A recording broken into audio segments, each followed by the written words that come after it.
What's up, BoTube? This is my reaction rant to The Flash, the CW's The Flash, Season 2, Episode 4, called The Fury of Firestorm. As we well know, and my phone's going off. But anyway, as we well know, at the end of the third episode, or previous episodes, we see the loss of Ronnie, which meant Dr. Stein no longer has a partner for the Firestorm Matrix, and his life is now deteriorating. So the team, they're able to in this episode, they're able to stabilize Dr. Stein, but only for a short period of time. And during that short period of time, they're looking for another viable partner to match with Dr. Stein for the Firestorm Matrix. And I was kind of curious about this. I really was, because I never really looked up Firestorm that much. I know he's part of the Justice League, and there's so many members of the Justice League that it's hard to keep track of all of them, and so I tried to keep as much time with Firestorm as possible, mainly because Firestorm, out of the small minor Justice League characters, some of them are more prominent, like Firestorm is, and so the team manages to identify two potential candidates. One of them being a scientist by the name of Henry Hewitt. And hang on, let me see if I could get Henry Hewitt on here. Son of a bitch. Henry Hewitt, where are you? That's not helping. Okay, apparently I can't find Henry Hewitt anywhere. Oh, never mind. Henry Hewitt in the comic books was the name or the alias of a supervillain in the DC universe called Tokamak, or whatever his name, Tokamak, and apparently he's seen in the Fury of Firestorm number 18, I believe, who is a chief executive officer of a Hewitt Corporation, a high-level director of the 2000 Committee, and subjecting himself to a recreation of the accident that created Firestorm. So that makes sense why they brought him in there. But anyway, and a former high school football star named Jefferson Jackson, who in the comic books, Jefferson Jackson was a supporting character of Ronnie Raymond. As we all know, Ronnie is Firestorm, makes his debut in Firestorm Volume 2, number 1, and he's a former high school student in Manhattan, New York, and if I remember correctly, he met Ronnie there in school, so they were very close friends. So yeah, they found two potential candidates, Henry Hewitt and Jefferson Jackson, and Hewitt himself is very excited to merge with Stein. He wants to do it like right away, but the attempt that they made with Hewitt actually fails, and they said, "We're sorry, you're not a match," and all that stuff, and Hewitt manages to leave freakishly angry. He looks freakishly pissed, which I kind of questioned, because it's like, when I first saw the candidates, I was like, Henry Hewitt or Jefferson Jackson. When I saw Jefferson Jackson, I was like, I don't know, he seems more like a better candidate. I know that, Henry Hewitt, he's a scientist, and Jefferson Jackson's just a former high school football star, right? And you would think, like, who better to match a brilliant mind like Dr. Stein in the Firestorm Matrix than another scientist, right? But keep this in mind when you look at Ronnie. I'm well aware that Ronnie is the reason why he was one of the people that built one of the main people that built the particle accelerator. But keep this in mind. Look at Ronnie, and then look at Dr. Stein, and then look at Henry. Ronnie is not really that similar to Dr. Stein or even Henry, And when you look at Jefferson seems more like Ronnie's type of person, and it makes sense because Jefferson Jackson and Ronnie Raymond, they were best friends in the comic books. They just seem more alike, you know what I mean? And that's why I'm not surprised when Hewitt, they attempted to have Hewitt merge with Stein, it didn't work. But if you notice, when he was leaving angrily, he ended up with a little bit of power in his hand. Did you see that, right?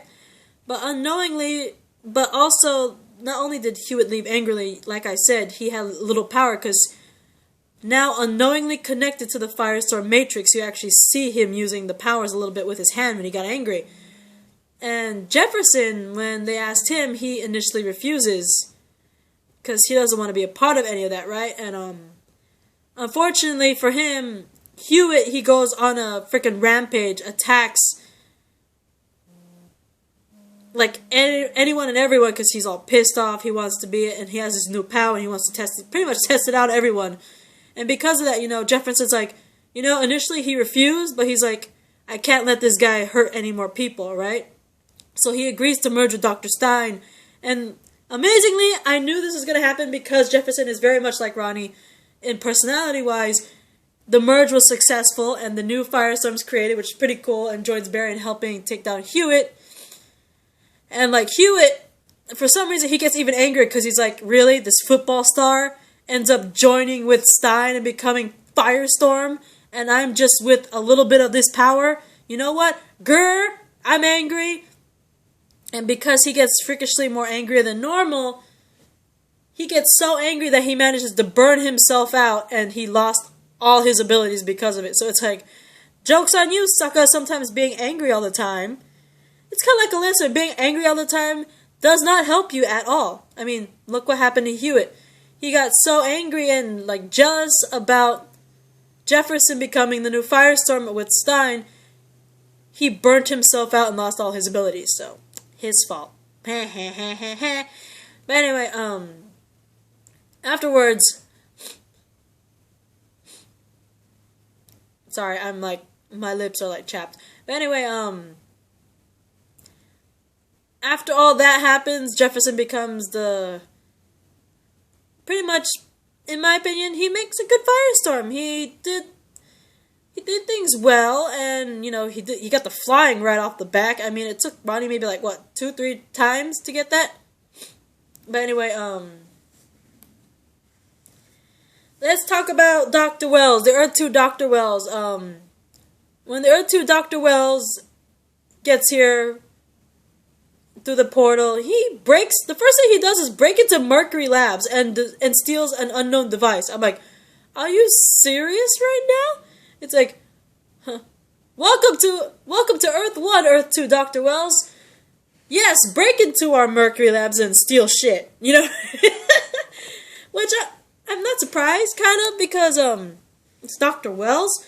The personality might be totally different, because keep this in mind, we've seen some Earth 2 people come into Earth 1, and they're so freakishly different compared to their Earth 1 counterparts, so this Dr. Wells seems like an evil kind of man. But anyway, later on, if I remember correctly, Barry gets attacked. I think right outside the police department, he gets attacked by a humanoid shark monster. I'm trying to remember his name.